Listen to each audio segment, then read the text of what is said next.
최근 국민톡톡TV가 부실공사로 지적한 광양시 중동관로 국채공사가 시의회와 언론사 공동조사에서 일부 구간의 시공이 부실한 것으로 다시 한번 드러났습니다. 국민톡톡 취재 결과를 토대로 광양시의회에 전수조사를 해줄 것을 요청하면서 광양시의회 산업건설위원회 정민기 위원장을 비롯한 박노신, 백성호, 이형선, 조현옥 의원 등이 참여한 조사위원회를 구성하고 외부기술사 3명을 선임해 지난 2018년부터 시공한 42.48km 전 공사 구간 중 임의로 특정 구간을 지정해 부실공사 조사에 착수했습니다. 지난 26일부터 이틀간에 걸친 현장 조사에는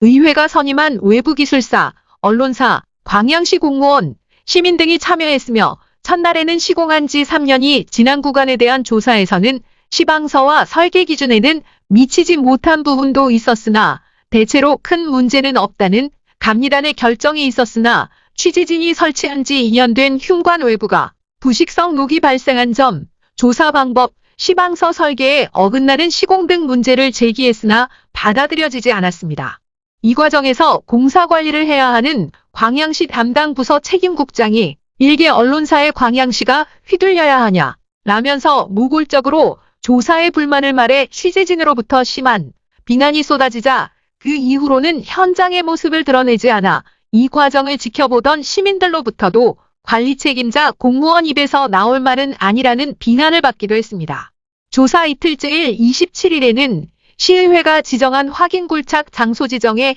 형평성을 문제 삼고 취재진에서 굴착 구간을 지정할 수 있도록 해달라는 요청이 받아들여져 올해에 시공한 제4구간 163m 구간 굴착을 시행한 결과 애초 국민톡톡TV에서 취재 보도한 대로 부실 시공이 재차 확인됐습니다. 이날 확인 굴착 작업 전에 알려진 바에 의하면 의회와 시공사 간의 사전 문제에 4구간에 대해서는 시공사가 부실 시공을 인정하고 재시공을 약속한 것으로 알려졌으나 시공사가 다시 확인 조사를 요구해 시행했으며 결국 스스로 부실 공사를 입증하는 빌미를 제공했습니다. 또한 광양시에서도 4구간의 공사를 마친 3곳을 뚫어 확인한 결과 95% 이상 정상 시공이었다고 취재진과 당일 현장에서도 이야기했으나 광양시의 주장이 모두 허구인 것으로 드러났습니다. 관로를 매설하기 위해서는 관로 아랫부분에 모래나 석분으로 하부에 20cm를 깔고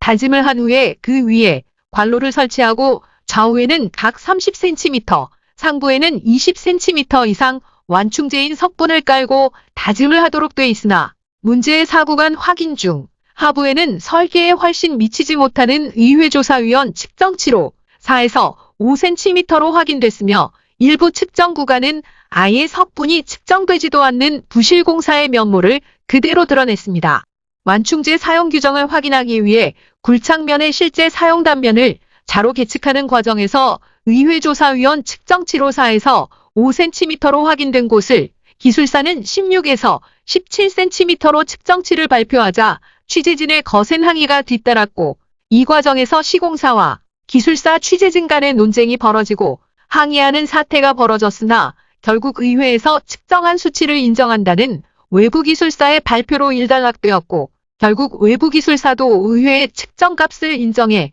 스스로 본인들이 잘못된 측정임을 시인한 셈으로 26일 조사에서 3곳에 대한 기술사의 측정 발표도 믿을 수 없다는 취재진과 시민의 의견과 함께 외부 인사의 조사 결과를 어디까지 믿어야 할지 의구심을 낳는 결과를 만들었습니다. 또한 외부 기술사는 현장 조사 내용을 발표하는 과정에서 부실 시공을 인정하면서도 전체적으로 관로를 사용하는 측면에서는 문제가 없을 수 있다 라는 모호한 말을 남겨 오히려 부실 공사를 합리화시키고 옹호한다는 항의를 받기도 했습니다. 최종적으로 이번 광양시 의회의 현장 조사로 땅속에 묻히고 말 부실 시공의 진실이 언론의 끈질긴 취재와 문제 제기로 백일화에 드러났으며 최종 결론은 의회의 모으로 넘어갔습니다. 조사위의 철저한 규명으로 한 점 의혹 없는 진실을 시민들에게 알려야 할 것으로 기대합니다. 한편 이번 부실공사 지적에 대해 광양시의회가 발빠르게 대처해 전체 조사위원이 이틀 동안 참여해 진실을 추구하는 데 전력을 다해준 것에 대해 적절한 대응이었다며 참여한 언론과 시민들의 평가를 받기도 했습니다. 공감과 소통의 실시간 뉴스 국민톡톡 TV